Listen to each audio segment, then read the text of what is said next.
mosques. Yep. But the first cornerstone was built in 1996.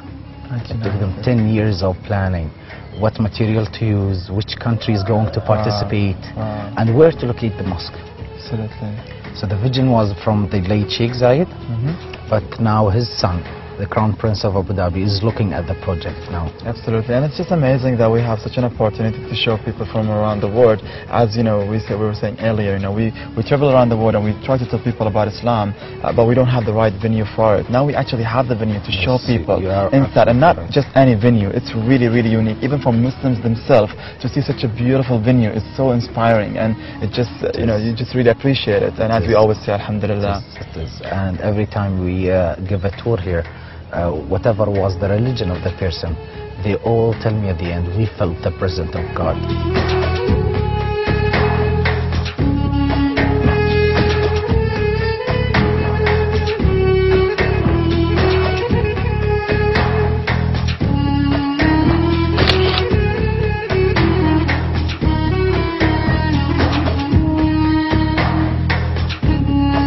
I want to know how to call this piece right here.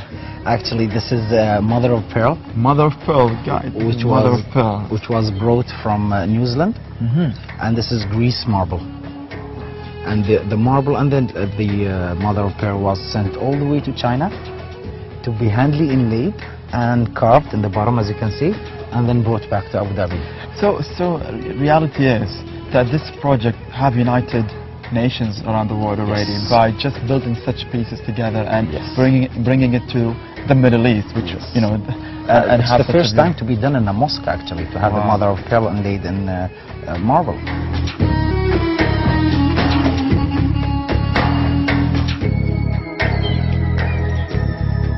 Can you believe this? You know, if you're a football fan, the whole mosque, let's just imagine this. It's a football field, 1, 2, 3, 4 and 5 of them. This is the side of the mosque. You think it's big? I guess it is big. It is. When it's finished, it will be around half kilometer square.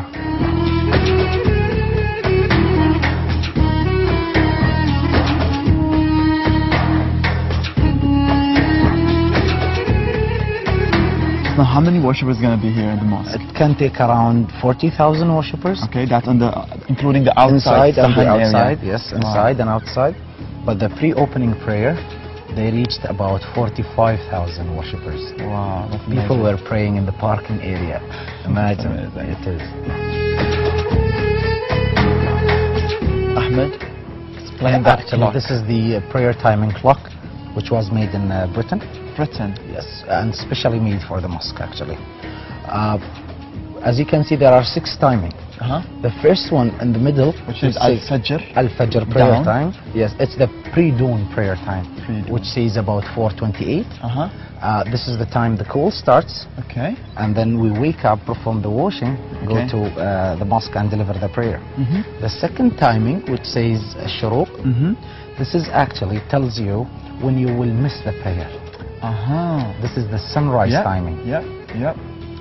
So it's not a prayer time.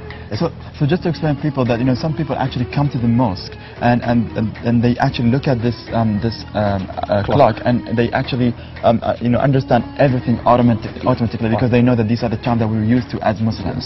So they could look at it and know that it's at, for example, 5:53 is where Shuruq actually comes. Okay, great. So and it continues with Al-Dhuhr, which is then noon, and then we have the mid-afternoon.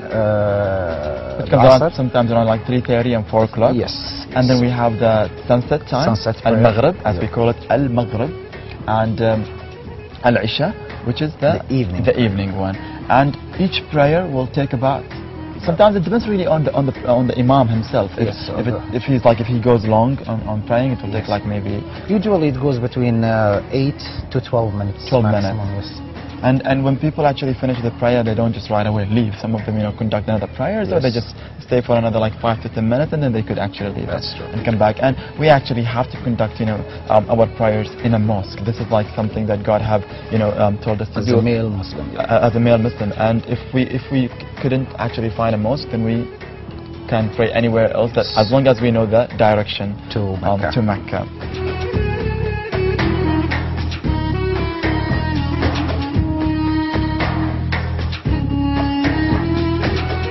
many people don't know that there are 99 names of Allah. Now, what's interesting is that in Zayed Grand Mosque, we actually have those names written on the wall. Yes. So tell me about the significant decoration that we have in this wall here. You'll see the 99 beautiful names of Allah on the direction wall, and the names were carved in the marble. Okay. And then they have inlaid 24 karat gold in the background. Right. So you can see the names are shining. Absolutely. And it's the same thing for the mihrab, isn't it? No, that's totally different story because that's gold mosaic. Yeah, oh, it's a gold mosaic. Yes. I mean, look at these things that we have here in the mosque. It's just amazing. So that's the place where, of course, the imam, as he's standing, and his voice, as we say, projects back to the worshippers who is praying. But before they conduct this, on Friday, for example, we have the puppet, as we call it here, and we have the priest or the imam standing on it, delivering the speech. The preacher. Yes. Because every Friday we have a preaching before the noon prayer. Absolutely. And it's counted as half a prayer. So you need to come early to the mosque, listen to the preaching, and then pray, doing the normal prayer.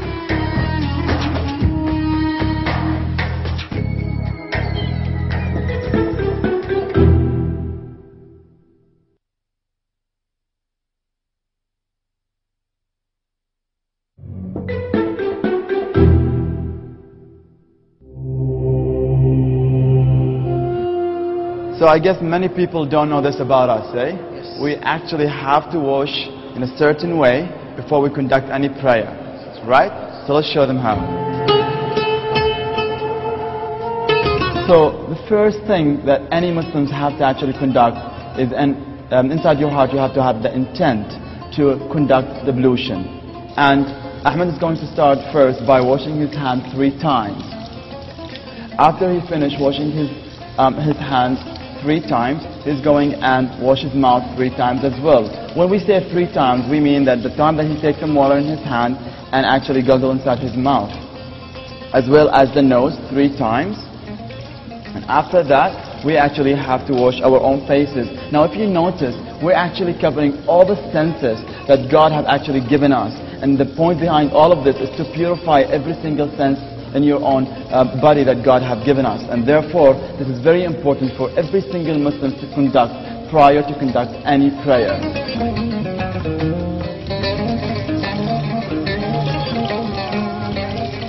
And then your hands all the way to the elbows. So you start with your right hand and then with your left hand. And then you actually have to rub your own hair and then both of your ears. Once again, it's all of your senses. We have to wash our feet 3 times. Now, some of you now probably understand why we continue to wear sandals all the time. Because sandals is very easy for us to take off and then wear it again, because we have to conduct ablution all the time before we conduct any prayer. Well, Ahmed, that was easy to do. We do this since we were really young, so we get used to it. We don't go through a lesson to actually do it. It's just very easy to conduct. It's my turn now. Ablution or wudu is an extremely important factor in conducting the prayer. Prophet Muhammad, peace be upon him, said, wudu is the key to prayer, as prayer is the key to paradise. Islam lays extreme stress on cleanliness.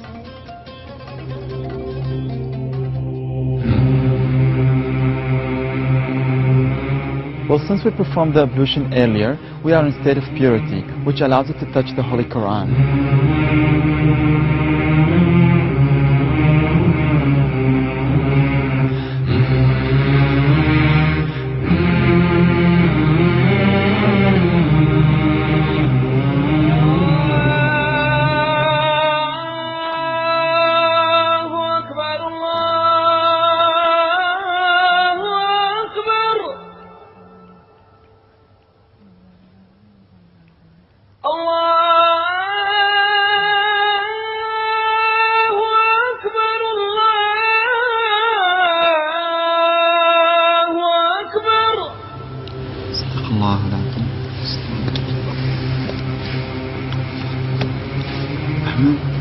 تتذكر ايام قبل عندنا نطوع كنا ايام التحفير يا سلام كان ربعنا وايد ما شاء الله، تلاقينا كنا نسير للسجاد على بعض ونطوع قدامنا، يا ولد اللي ما يكون حاضر ما مراجع عدد. تتذكر العصا؟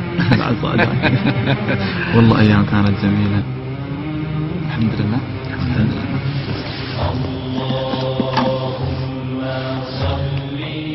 And now it's time for us to conduct the main reason why all Muslims come to a mosque, which is praying.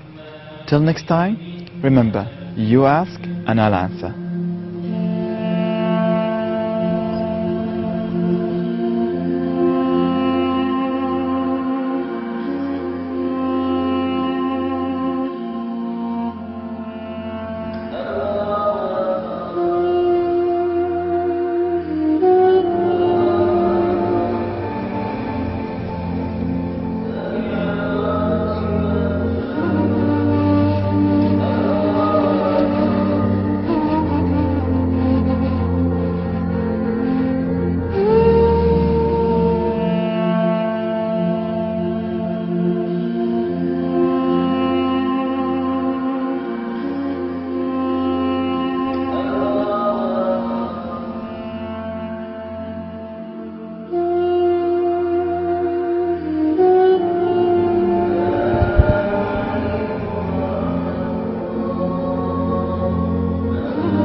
Now it's the time for us to the most when I come to Zayed. What's more unique in this place is that knowing that rivers of channels of rivers where I'm gonna put my own sunglasses because it's really hot in now, and I'm gonna go inside.